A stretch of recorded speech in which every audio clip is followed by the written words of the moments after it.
大家好啊，又到咗讀你聽嘅時間。今日呢，我哋繼續讀 A.Christie 嘅 450 from Paddington， 讀到 ch19。OK， 上一回第18節呢，我哋講到 Alexander 啦發現咗一啲新嘅線索啦，仲有就係有關Emma 啦、Cedric 嘅口供啦，提到 Brian 啦，主要都係 Craddock 喺度做緊啲 heavy lifting 啦，即係佢又做辦案啦、查案啦做啲最緊要嘅偵查啦咁樣。仲有一 part 咧就係Alexander 就向Lucy 就 propose 啦當然唔係 propose 佢自己啦，即係 propose 佢爸爸啦Brian 啦咁樣啦，都女性讀者會幾感覺良好嘅咁故事嚟到後段㗎啦咁應該就案情會有啲突破性嘅發展，睇下呢節會點先。Chapter 19 Not what you'd call conclusive, said Sergeant Weatherall with his usual gloom. Craddock was reading through the report on Harold Crackenthorpe's alibi for 20th December. He had been noticed at Sotheby's about 3:30, but was thought to have left shortly after that. His photograph had not been recognized at Russell's tea shop, but as they did a busy trade there at tea time, and he was not an habitué, that was hardly surprising.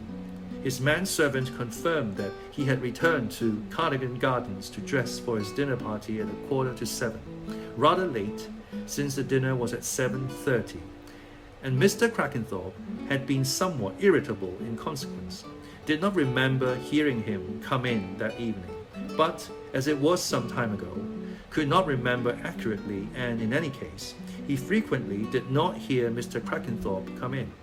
He and his wife liked to retire early whenever they could. The garage in the mews where Harold kept his car was a private lockup that he rented, and there was no one to notice who came and went or any reason to remember one evening in particular. All negative, said Craddock with a sigh. He was at the caterer's dinner all right, but left rather early before the end of the speeches. What about the railway stations? But there was nothing there, either at Brackhampton or at Paddington. It was nearly 4 weeks ago, and it was highly unlikely that anything would have been remembered. Craddock sighed and stretched out his hand for the data on Cedric. That again was negative, though a taxi driver had made a doubtful recognition of having taken a fare to Paddington that day sometime in the afternoon, what looked something like that bloke. Dirty trousers and a shock of hair. Cursed and swore a bit because fares had gone up since he was last in England. He identified the day because a horse called Crawler had won the 2:30 and he had a tidy bit on. Just after dropping the gent, he'd heard it on radio in his cab and had gone home forthwith to celebrate. Thank God for racing, said Craddock, and put the report aside. And here's Alfred, said Sergeant Weatherall. Some nuance in his voice made Craddock look up sharply. Weatherall had the pleased appearance of a man who had kept a tidbit until the end. In the main, the check was unsatisfactory. Alfred lived alone in his flat and came and went at unspecified times. His neighbors were not the inquisitive kind and were in any case office workers who were out all day. But towards the end of the report, Weatherall's large finger indicated the final paragraph. Sergeant Leakey, assigned to a case of thefts from lorries, had been at the load of bricks. A lorry pulled up on the Waddington-Brackhampton road, keeping certain lorry drivers under observation. He had noticed at an adjourning table Chick Evans, one of the Dickie Rogers mob. With him had been Alfred Crackenthorpe, whom he knew by sight, having seen him give evidence in the Dickie Rogers case. He'd wondered what they were cooking up together. Time 9:30 p.m., Friday, 20th December. Alfred Crackenthorpe had boarded a bus a few minutes later, going in the direction of Brackhampton. William Baker, ticket collector at Brackhampton Station, had clipped ticket of gentleman whom he recognized by sight as one of Miss Crackenthorpe's brothers, just before departure of 11:55 train for Paddington. Remembers day as there had been story of some batty old lady who swore she had seen somebody murdered in a train that afternoon. Alfred, said Craddock as he laid the report down. Alfred, I wonder. Puts him right on the spot there, Weatherall pointed out. Craddock nodded. Yes, Alfred could have travelled down by the 4:33 to Brackhampton committing murder on the way. Then he could have gone out by bus to the load of bricks. He could have left there at 9:30 and would have had plenty of time to go to Rutherford Hall, move the body from the embankment to the sarcophagus, and get into Brackhampton in time to catch the 11:55 back to London. One of the Dickie Rogers gang might even have helped move the body, though Craddock doubted this. An unpleasant lot, but not killers. Alfred, he repeated speculatively. At Rutherford Hall, there had been a gathering of the Crackenthorpe family. Harold and Alfred had come down from London, and very soon voices were raised and tempers were running high. On her own initiative, Lucy mixed cocktails in a jug with ice and then took them towards the library.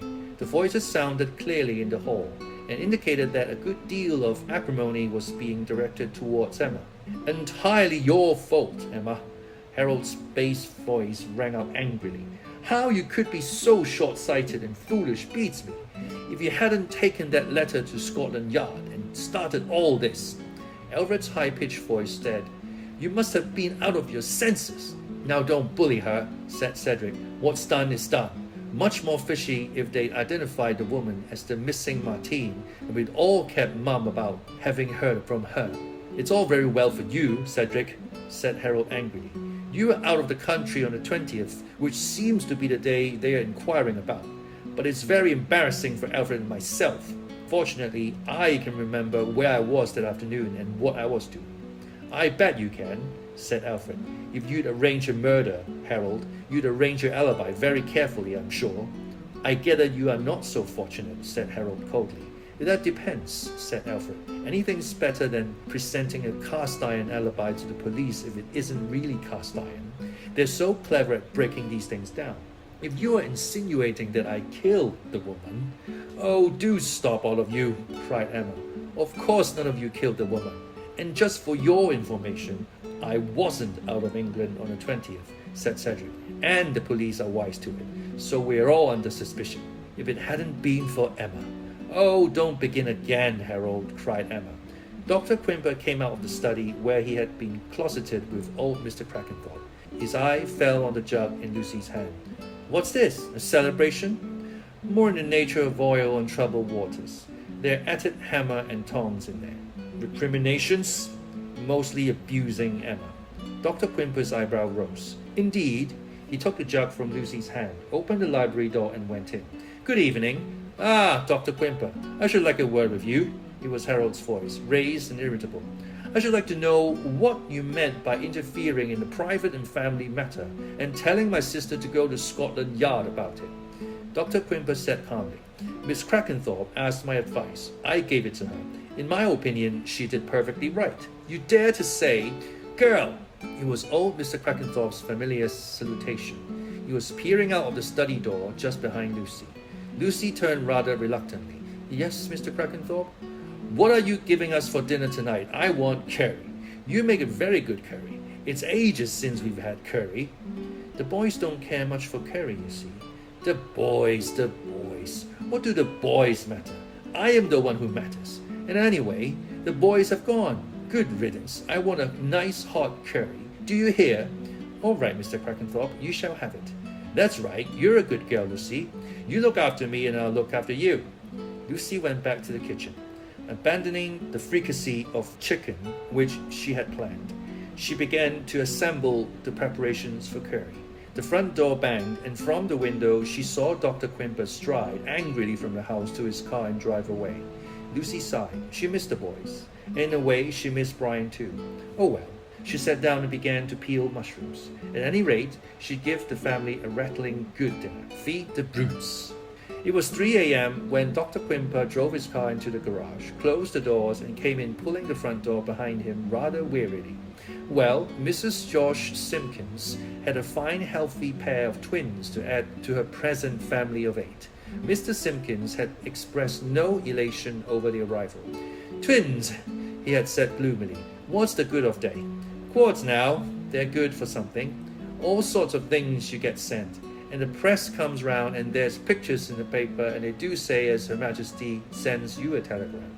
But what's twins except 2 mouths to feed instead of 1. Never been twins in our family, not in the Mrs. either. Don't seem fair somehow.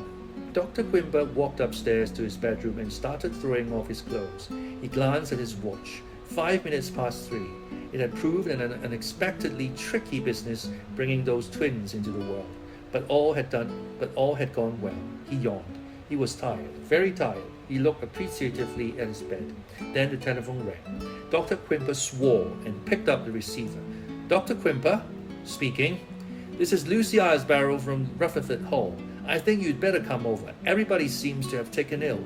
Taken ill? How? What symptoms? Lucy detailed them. I'll be over straight away. In the meantime, he gave her short, sharp instructions. Then he quickly resumed his clothes, flung a few extra things into his emergency bag, and hurried down to his car. It was some 3 hours later when the doctor and Lucy, both of them somewhat exhausted, sat down by the kitchen table and drank large cups of black coffee. Ha! Dr. Quimper drained his cup, set it down with a clatter on the saucer. I needed that. Now, Miss Iresbarrow, let's get down to brass tacks. Lucy looked at him. The lines of fatigue showed clearly on his face, making him look older than his 44 years. The dark hair on his temples were flecked with grey, and there were lines under his eyes. As far as I can judge, said the doctor, they'll be all right now. But how come? That's what I want to know. Who cooked the dinner? I did, said Lucy. And what was it, in detail? Mushroom soup, curried chicken and rice, syllabubs, a savoury of chicken livers and bacon. Canapé Diane, said Dr. Quimper unexpectedly. Lucy smiled faintly. Yes, Canapé Diane. All right, let's go through it. Mushroom soup, out of a tin, I suppose? Certainly not. I made it. You made it. Out of what? Half a pound of mushrooms, chicken stock, milk, a roux of butter and flour, and lemon juice. Ah, and one's supposed to say it must have been the mushrooms. It wasn't the mushrooms. I had some of the soup myself, and I'm quite all right. Yes, you're quite all right. I hadn't forgotten that. Lucy flushed. If you mean, I don't mean. You're a highly intelligent girl. You'd be groaning upstairs, too, if I meant what you thought I meant. Anyway, I know all about you. I've taken the trouble to find out. Why on earth did you do that? Dr. Quimper's lips were set in a grim line. Because I'm making it my business to find out about the people who come here and settle themselves in. You're a bona fide young woman who does this particular job for a livelihood, and you seem never to have had any contact with the Crackenthorpe family previous to coming here. So you're not a girlfriend of either Cedric, Harold, or Alfred, helping them to do a bit of dirty work. Do you really think? I think quite a lot of things, said Quimper, but I have to be careful. That's the worst of being a doctor. Now let's get on. Curried chicken.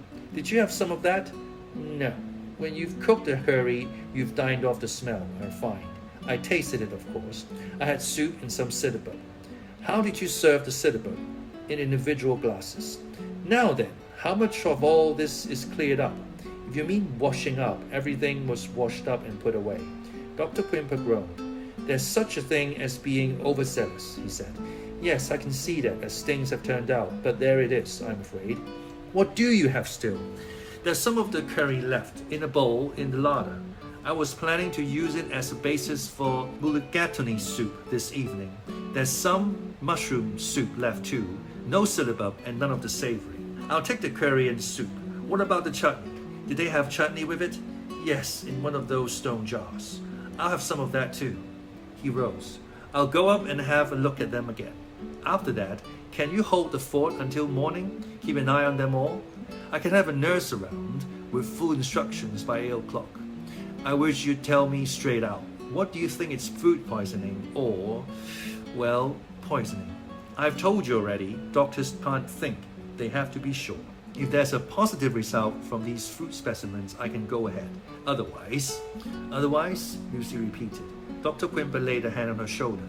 Look after 2 people in particular, he said. Look after Emma. I'm not going to have anything happen to Emma. There was emotion in his voice that could not be disguised. She's not even begun to live yet, he said. And you know, people like Emma Crackenthorpe are the salt of the earth. Emma. Well, Emma means a lot to me. I've never told her so, but I shall.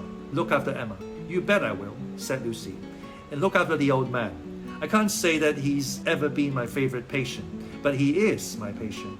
and I'm damned if I'm going to let him be hustled out of the world because one of his unpleasant sons, or all three of them maybe, want him out of the way so that they can handle his money. He threw her a sudden quizzical glance. There, he said, I've opened my mouth too wide, but keep your eyes skinned, there's a good girl, and incidentally keep your mouth shut. Inspector Bacon was looking upset. Arsenic? He said. Arsenic? Yes, it was in a curry. Here's the rest of the curry for your fellow to have a go at. I've only done a very rough test on a little of it, but the result was quite definite. So there's a poisoner at work. It would seem so, said Dr. Quimper dryly. And they're all affected, you say, except that Miss Iresbarrow. Except Miss Iresbarrow. Looks a bit fishy for her. What motive could she possibly have? Might be balmy, suggested Bacon. Seem all right, they do, sometimes. And yet all the time, they're right off their rocker, so to speak. Miss Iresbarrow isn't off her rocker, speaking as a medical man. Miss Iresbarrow is as sane as you or I are. If Miss Iresbarrow is feeding the family arsenic in their curry, she's doing it for a reason. Moreover, being a highly intelligent young woman, she'd be careful not to be the only one unaffected. What she'd do, what any intelligent poisoner would do, would be to eat a very little of the poisoned curry and then exaggerate the symptoms. And then you'd be able to tell that she'd had less than the others? Probably not. People don't all react alike to poisons anyway. The same amount will upset some people more than others. Of course, added Dr. Quimper cheerfully, once the patient's dead, you can estimate fairly closely how much was taken. Then it might be, Inspector Bacon paused to consolidate his idea. It might be that there's one of the family now who's making more fuss than he needed. Someone who you might say is mucking in with the rest so as to avoid causing suspicion? How's that? The idea has already occurred to me. That's why I'm reporting to you. It's in your hands now. I've got a nurse on the job that I can trust, but she can't be everywhere at once. In my opinion, nobody's had enough to cause death. Made a mistake, the poisoner did? No. It seems to me more likely that the idea was to put enough in the curry to cause signs of food poisoning, for which probably the mushrooms would be blamed. People are always obsessed with the idea of mushroom poisoning. Then one person would probably take a turn for the worse and die. Because he'd been given a second dose? The doctor nodded. That's why I'm reporting to you at once, and why I've put a special nurse on the job. She knows about the arsenic? Of course. She knows, and so does Miss Iresbarrow. You know your own job best, of course. But if I were you, I'd get out there and make it quite clear to them all that they're suffering from arsenic poisoning. That will probably put the fear of the Lord into our murderer, and he wouldn't dare to carry out his plan. He's probably been banking on the food poisoning theory. The telephone rang on the inspector's desk. He picked it up and said, "Okay, put her through," he said to Quimper.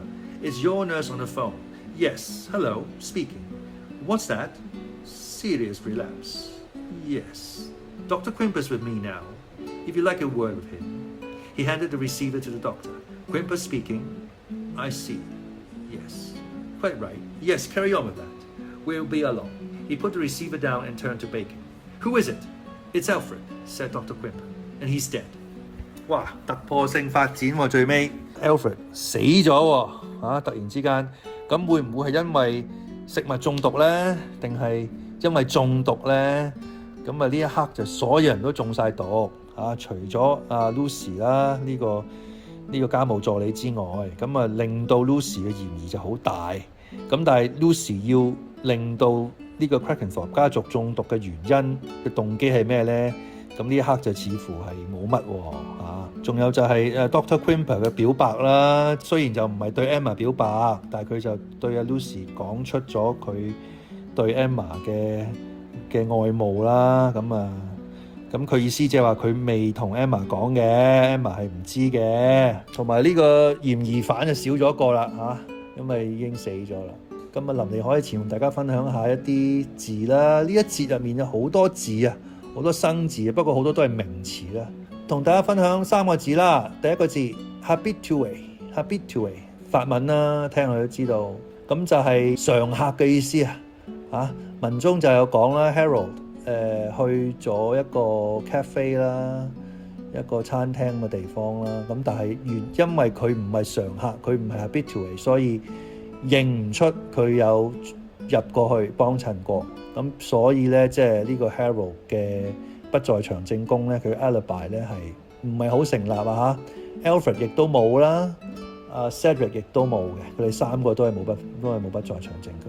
另外一個字 fricassee 呢個字咧就係意思即係白汁肉塊啊，通常都係雞啊，不過亦都可以係肉塊嘅啊。Stewed or fried pieces of meat served in thick white sauce， 白汁肉塊啦。Syllabub 咁就係一個奶油葡萄酒啊，一個甜品嚟嘅，或者會叫台灣我會叫做乳酒凍。A whipped cream dessert typically flavoured with white wine or sherry。Syllabub 成日會食到嘅，係咁多先啦。仲有其他字，不過我唔喺呢度分享啦。我哋喺下一節第20節再同大家見面啦，拜拜。